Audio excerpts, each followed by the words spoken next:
Doa sebelum belajar. Bismillahirrahmanirrahim. Raditu billahi robba wa bil islami dina wa bi muhammadin nabiyya wa rasula. Rabbi sidni ilma warzuqni fahma. Kita ulangi lagi ya.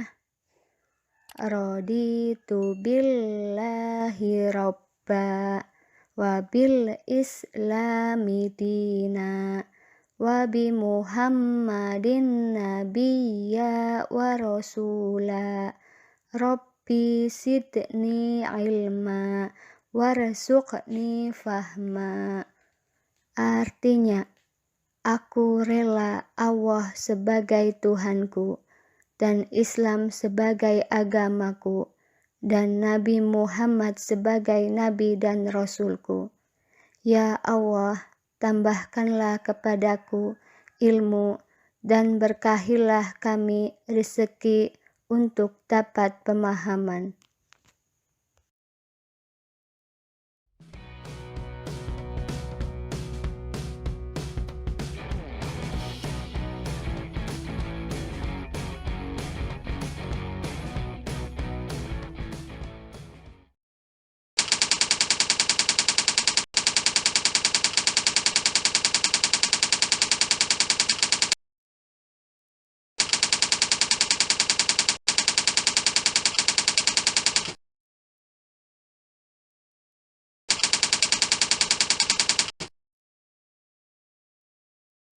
Assalamualaikum warahmatullahi wabarakatuh. Kembali lagi di Egas Edu. Kali ini kita akan membahas pelajaran prakarya dengan materi kerajinan bahan keras. Apa sih pengertian bahan keras? Dan bagaimanakah ciri-cirinya? Mari simak video ini sampai selesai ya.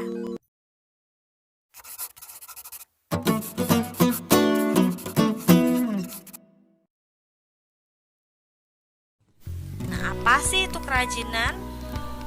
Apa sih itu kerajinan bahan keras? Nah, coba perhatikan gambar berikut. Ini ada contoh topeng kayu. Sebelah sini adalah gerabah yang dari anyaman bambu. Ini ada topeng lagi, kemudian ada cincin dari permata batu akik dan lampu hias dari pecahan kaca. Jadi apa sih itu kerajinan?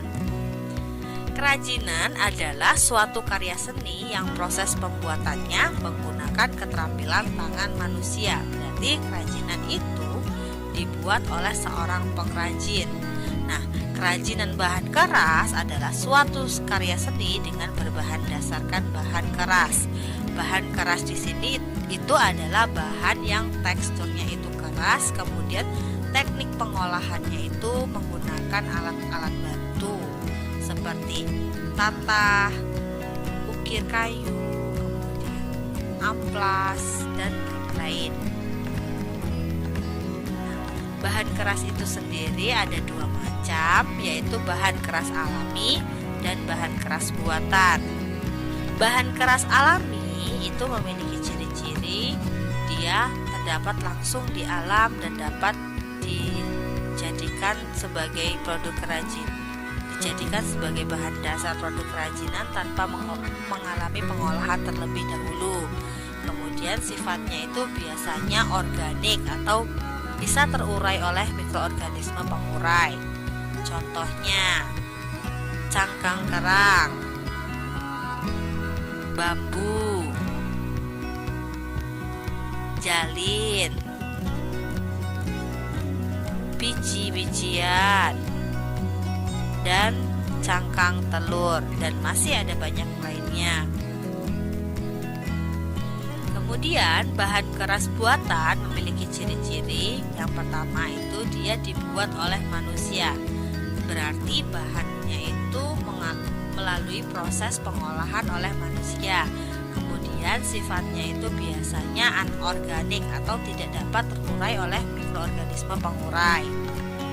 Contohnya di sini ada batangan besi, kemudian ada pecahan kaca dan timbal. Nah, ini merupakan contoh dari kerajinan bahan keras alami. Di sini ada miniatur yang terbuat dari kayu, kemudian ada lampu hias yang terbuat dari bambu, kemudian ada tempat baju kotor yang terbuat dari anyaman jalin, ada lukisan yang terbuat dari biji-bijian, dan ada hiasan yang terbuat dari cangkang telur. Kemudian ada patung ikan koki dari ukiran batu, kemudian ada celengan dari bahan dasar tempurung kelapa, dan ini adalah hiasan dinding yang berbahan dasarkan batu yang disusun-susun. Nah, prinsip kerajinan bahan keras ada 3 macam. Yang pertama, keunikan bahan keras. Nah, bahan keras itu yang akan dibuat sebagai produk kerajinan memiliki keunikan yang akan membuat kerajinan yang diproduksi menjadi lebih menarik. Contohnya, pada kayu. Kayu itu memiliki serat yang dimana seratnya itu akan menambah daya tarik dari sebuah produk kerajinan. Prinsip yang kedua itu adalah keman muatan nilai dalam produk kerajinan. Nah, kerajinan yang dihasilkan oleh manusia atau yang dibuat oleh manusia itu bermacam-macam dan memiliki nilai fungsi yang bermacam-macam. Salah satunya itu adalah produk kerajinan dengan nilai fungsional. Produk kerajinan dengan nilai fungsional ini maksudnya kerajinannya itu memiliki fungsi-fungsi tertentu. Contohnya, kursi. Kursi itu memiliki fungsi untuk tempat duduk. Kemudian yang kedua itu adalah produk kerajinan dengan nilai informatif. Maksudnya informatif itu berarti kerajinan yang dibuat itu memiliki informasi-informasi tertentu. Kemudian yang ketiga itu adalah produk kerajinan dengan nilai simbolik, di mana dalam kerajinannya itu akan sesuatu. Kemudian yang keempat itu adalah produk kerajinan dengan nilai prestis atau wibawa, berarti produk kerajinan yang dihasilkan itu memiliki nilai wibawa. Nah, ini contohnya. Ini adalah contoh dari produk kerajinan yang memiliki nilai fungsional. Ini adalah tempat buah yang berbahan dasarkan bambu. Nah, ini fungsinya itu sebagai tempat buah. Kemudian yang selanjutnya di sini ada produk kerajinan yang memiliki nilai informatif. Di sini adalah gantungan kunci yang ada gambar logo sepak bolanya, berarti di sini menginformasikan logo-logo sepak bola. Nah, selanjutnya ini adalah contoh kerajinan yang memiliki nilai simbolik. Ini adalah dinding dari Candi Borobudur yang menceritakan kehidupan pada zaman Kerajaan Kertanegara. Jadi, dinding dari Candi Borobudur ini menyimbolkan kebudayaan-kebudayaan pada saat zaman Kerajaan Kertanegara. Nah, yang terakhir ini adalah contoh gambar produk kerajinan dengan nilai prestis. Di sini saya gambarkan tas. Tas ini terbuat dari bahan dasar kulit. Nah, biasanya suatu produk kerajinan yang dia berbahan dasarkan kulit itu biasanya memiliki nilai wibawa yang tinggi. Kemudian, prinsip yang ketiga itu adalah aspek rancangan dalam produk kerajinan. Sebelum kita merancang sebuah kerajinan, kita harus memperhatikan beberapa faktor.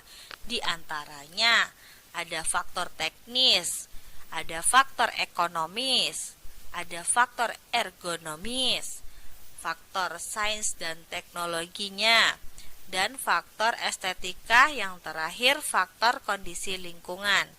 Mari kita bahas satu persatu. Yang pertama adalah faktor teknis. Nah, faktor teknis ini yang perlu kita perhatikan itu adalah yang pertama metode produksinya. Yang kedua itu adalah penerapan daya mesin atau manual. Maksudnya di sini pengolahannya menggunakan mesin atau menggunakan manual atau kerajinan tangan murni. Kemudian yang ketiga itu adalah tingkat kemahiran sumber daya alam manusianya. Nah, itu yang harus diperhatikan dalam faktor teknis. Kemudian yang kedua, faktor ekonomis. Nah, faktor ekonomis ini meliputi pemasarannya, kemudian sistem pemasokannya, hak cipta, nilai jual, dan selera masyarakat. Kemudian yang ketiga itu adalah faktor ergonomis. Ini yang perlu diperhatikan itu ada 4 aspek, yaitu kenyamanannya, keamanan, kesesuaian, dan kepraktisan. Yang keempat adalah faktor sains dan teknologi. Yang harus kita perhatikan itu adalah inovasi dan modifikasinya. Kemudian produk kerajinannya itu harus selalu mengikuti perkembangan zaman. Nah, semakin zaman semakin berkembang, maka teknologi yang digunakan itu semakin canggih. Kemudian yang kelima itu ada faktor estetika. Nah, yang diperhatikan dalam faktor estetika itu adalah tampilannya, daya pikatnya, keserasiannya, penggarapannya, pewarnaannya, dan kesan yang akan ditampilkan dari suatu produk kerajinan. Yang keenam itu adalah faktor kondisi lingkungan. Yang harus kita perhatikan itu adalah nilai budayanya sama kondisi lingkungan setempat.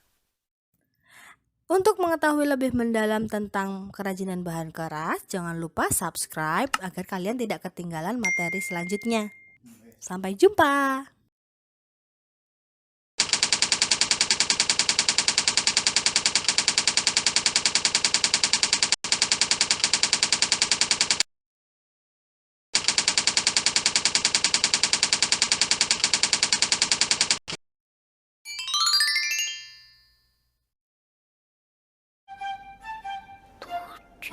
Kali 3 tambah 9.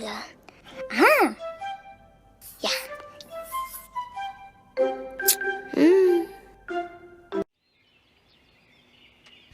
Doa setelah belajar.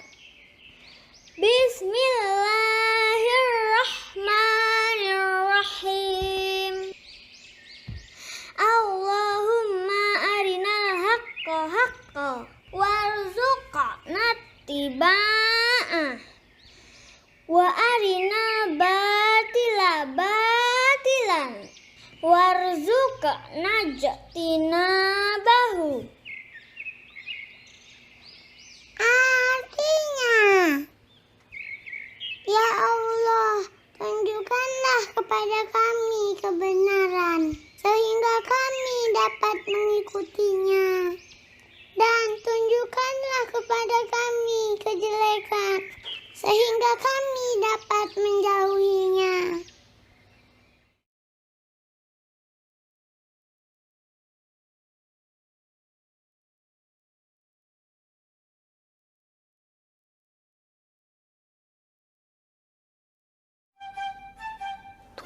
Tujuh kali 3 tambah 9. Ya.